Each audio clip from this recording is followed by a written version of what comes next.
Olá, meus amigos e minhas amigas, a paz de Cristo. Bem-vindos ao meu canal Multiplicação de Esperança. Meu nome é Miguel e eu tenho uma palavra rema, uma palavra do trono para a sua vida e para a minha vida. Você pode acompanhar aí em Apocalipse capítulo 5, versículo 1 até o versículo 5.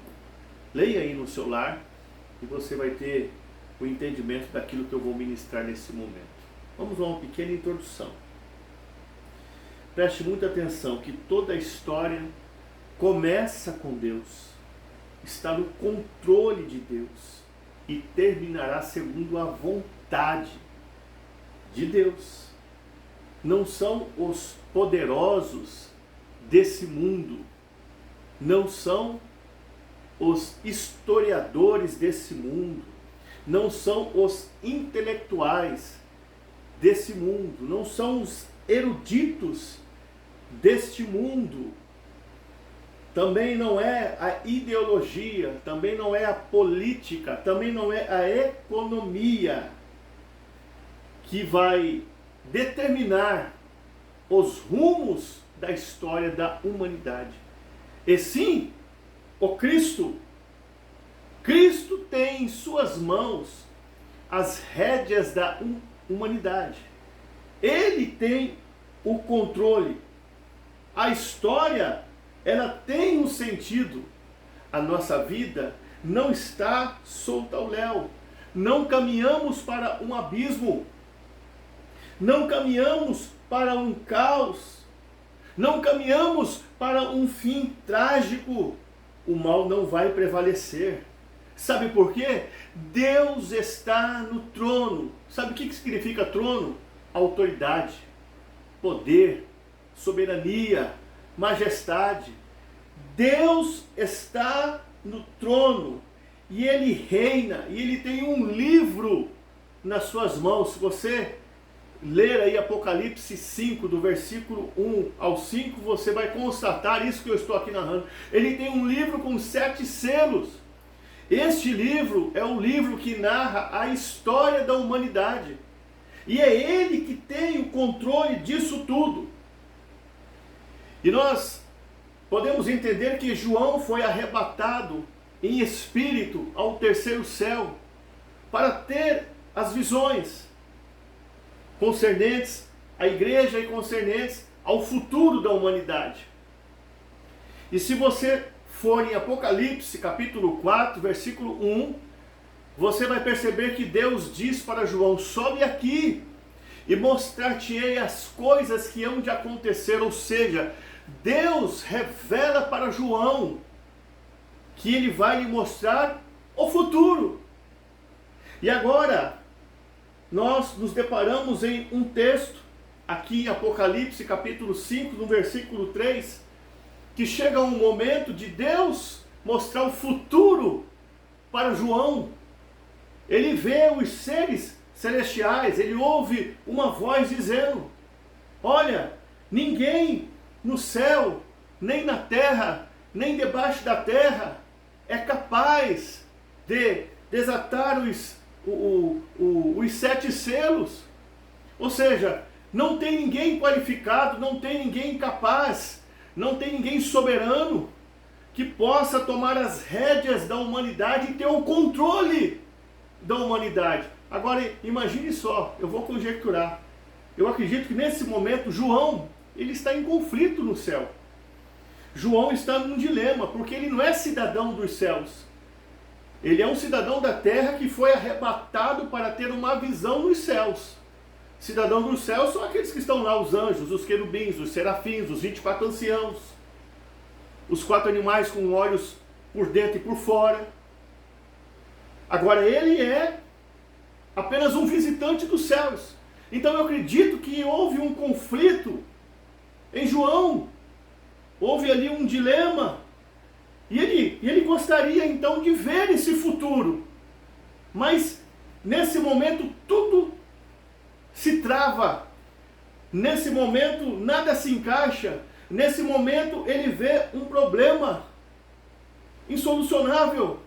Nesse momento ele vê uma dificuldade, nesse momento ele vê uma barreira no céu, nesse momento ele não vê a saída, nesse momento ele não consegue contemplar o que Deus prometeu para ele. Eu vou te mostrar o futuro. Dá para você compreender aqui a revelação de Deus para a sua vida? Ele se sente ali então impossibilitado. Ele se sente, vamos dizer, daquela maneira que eu sempre vejo as pessoas dizerem, impotente diante daquela situação e diante daquela crise que ele estava pelo menos sentindo dentro dele ou estava acontecendo no céu. Deus diz para ele, vou te mostrar o futuro, mas na hora que ele está ali, ele não consegue ver o futuro. Ele vê um problema.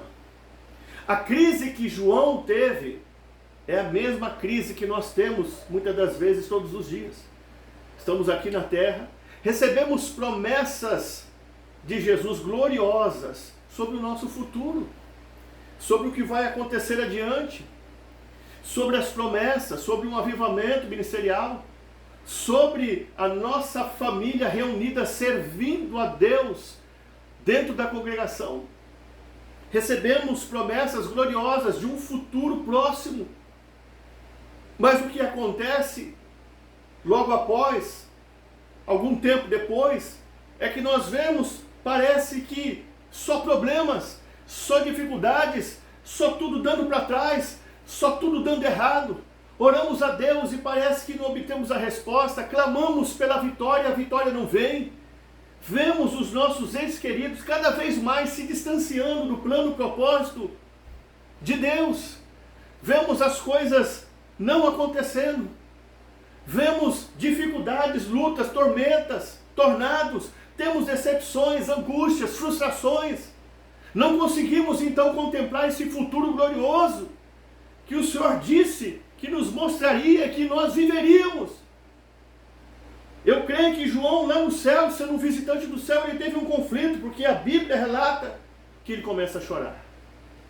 Isso acontece às vezes. Isso acontece às vezes conosco. O que aconteceu com João acontece conosco. Só que João, eu vejo algo muito interessante nele. Ele chora. Porém, ele não relata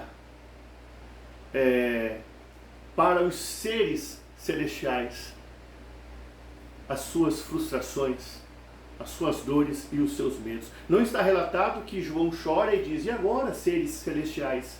E agora, querubins? E agora, anjo Miguel? E agora, Gabriel? E agora, 24 anciãos? Não, ele chora, ele chora, ele chora. Ele realmente ali lava a sua alma. Mas ele fica quieto, ele não abre a sua boca para relatar nada do que está se passando dentro dele.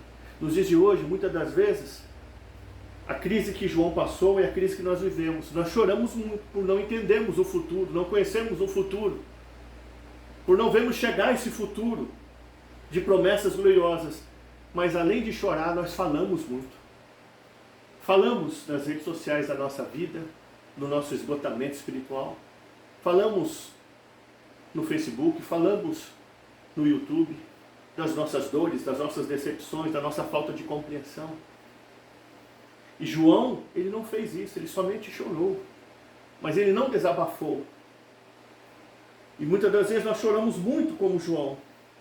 Mas infelizmente nós desabafamos. E para pessoas erradas. Para pessoas que vão gostar disso. Para pessoas que vão realmente bater palmas. Para pessoas que vão realmente se alegrar. Porque são pessoas que nós achamos que estão ao nosso redor e junto conosco, mas não estão. Mas veja a impotência de João. O Senhor chama ele para ver o futuro, mas quando chega o momento de ver o futuro, ele só vê problema. No céu não tinha ninguém capaz. No céu, nem Arcanjo Miguel podia abrir o livro, desatar os 7 selos. Nem Gabriel, nem os serafins, nem os querubins, nem um dos 24 anciãos, nem os 4 animais que tinham olhos dentro e fora do corpo. Debaixo da terra, nem um rei, nem uma rainha, nem nem um desembargador, nem um juiz, nem um homem qualquer influente, não. Debaixo da terra também não, nem diabo, nem demônio, nem principado, nem potestade, nem hoste. Ninguém era capaz de desatar o livro e desatar os 7 selos. E aí ele fica pensando, mas e o futuro, e agora? O que vai ser da humanidade? O que vai ser de mim, da minha história, da história da humanidade? Ele se vê em conflito nesse momento então. Só que ele somente chora. Ele não desabafa com ninguém nesse momento. Às vezes nós choramos porque nós não entendemos o futuro próspero. Nós choramos porque nós não entendemos como Deus está trabalhando em nós para que esse futuro próximo encaixe em nós. Nós choramos porque nós não entendemos nada do que está acontecendo. E indagamos o que Deus prometeu que ia acontecer, o que Deus prometeu que ia mostrar e que isso ia fazer parte de nossas vidas. E aí acontece algo muito interessante. A Bíblia relata que um ancião, ele disse para João, não chores. Eis aí o leão da tribo de Judá, que pode abrir o livro e desatar os 7 selos. Sabe qual que é a revelação que nós temos aqui? João estava chorando que ele não teve a capacidade de ver a Jesus, que é o leão da tribo de Judá, o cordeiro. Quem viu foi o ancião. E o ancião chama a atenção dele e diz, olha aqui, ó, a solução do problema é Jesus.